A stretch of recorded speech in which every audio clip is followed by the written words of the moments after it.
ओला dock YouTube channel को subscribe करें और बेल आइकॉन को दबाना मत भूलें। I'm Amina Iftikhar and I'm a clinical psychologist और पिछले तकरीबन 8 to 9 years से जो है I'm working as the clinical psychologist and currently I'm working at Rainbow Obesity and Eating Disorder Center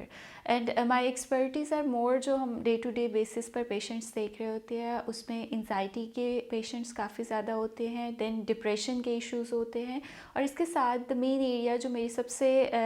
best expertise है it is more in the eating disorders. So basically those are the main issues जो कि being the psychologist we are providing the consultation ताकि इन issues को हम through psychotherapy और different counseling skills के साथ किस तरह से बेहतर कर सकते हैं. अच्छा, आज के इस वीडियो में हम बात करेंगे जो कि हमारे एक बहुत कॉमन डिसऑर्डर है जो बच्चों में ख़ास तौर पर बहुत ज़्यादा कॉमनली रिपोर्ट किया जाता है और हमने अगर अपने इर्द गिर्द इस पिछले कुछ अरसे में देखे तो ये वो डिसऑर्डर है जिसके बारे में तकरीबन हर प्लेटफॉर्म पर बात की जाती है. तो आज हम बात करेंगे इसमें ADHD और ADHD is basically attention deficit hyper activity disorder.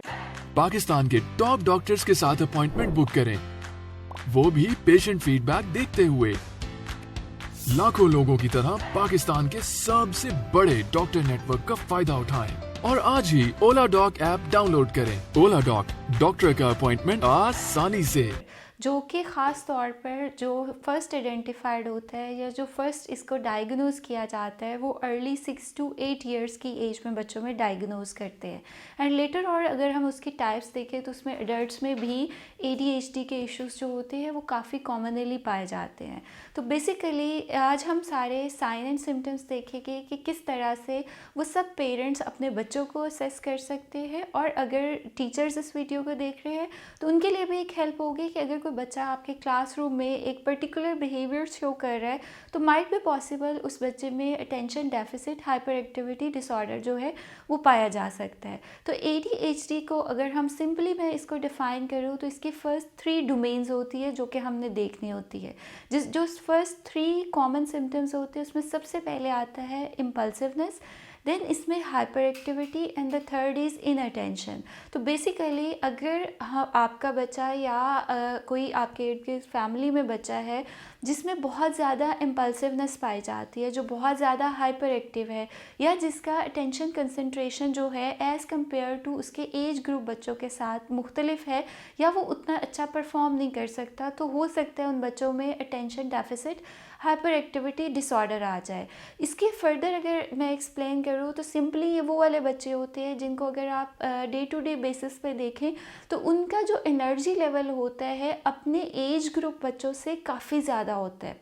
वो हर वक्त एक एक्टिव फेज़ में एक एक्टिव उनकी एनर्जी लेवल होता है कि वो भाग रहे होते हैं, उछल कूद रहे होते हैं, इनअप्रोप्रिएट उनकी जो होता है एक्टिविटी लेवल आ जाता है. हाइपर एक्टिविटी हम तब कंसिडर करते हैं जब बच्चे का एक्टिविटी लेवल उसके एज ग्रुप से कंपेयर करते हुए काफ़ी ज़्यादा आता है. देन इन बच्चों में जो दूसरा मेन इशू पाया जाता है जो कि after the age of 3 to 4 year report होना शुरू हो जाता है. जब बच्चों की आप स्कूलिंग स्टार्ट करते हैं तो they can't properly pay attention to their day to day जो लर्निंग टास्क होते हैं वो नहीं कंप्लीट कर पाते. Short time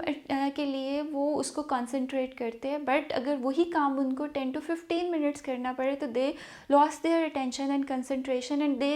rapidly shift from one thing to another thing कि वो एक वक्त में एक काम करके आधा ही उसको छोड़ के नेक्स्ट एक्टिविटी नेक्स्ट काम में इन्वॉल्व हो जाते हैं. देन इनका आता है कि they are really very impulsive. Impulsive mean that कि उनकी एक अर्ज अगर आई है टू डू समथिंग तो वो उसको कंट्रोल नहीं कर पाते. फॉर एग्जांपल अगर वो जंप कर रहे हैं और उनकी वो इम्पल्सिव उस टाइम पर है तो अगर उनको अब पाकिस्तान के हजारों डॉक्टर से वीडियो कंसल्टेशन के जरिए इलाज करवाएं. तो अभी ओला डॉक ऐप डाउनलोड करें और घर बैठे अपनी सेहत का ख्याल रखें. ओला डॉक, मुश्किल वक्त में आपके साथ.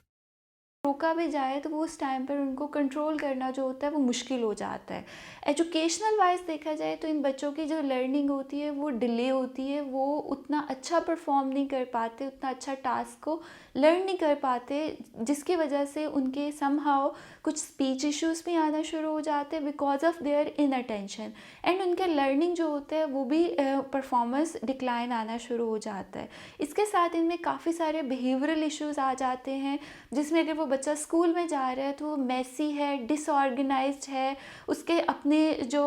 टास्क रिलेटेड एक्टिविटीज़ होती है, होमवर्क्स होते हैं, असाइनमेंट्स होती है, वो उनको प्रॉपर तरीके से नहीं कंप्लीट कर पा रहा होता। तो इन सारे मसाइल की वजह से ये बच्चे अपने एज ग्रुप के बच्चों के मुताबिक फंक्शनल लेवल पर नहीं पहुंच पाते। तो मोस्ट ऑफ़ द टाइम जब हमारे पास बच्चे आते हैं तो पेरेंट्स एक मेन कंसर्न लेके आते हैं कि हमारा बच्चा बोलता नहीं है,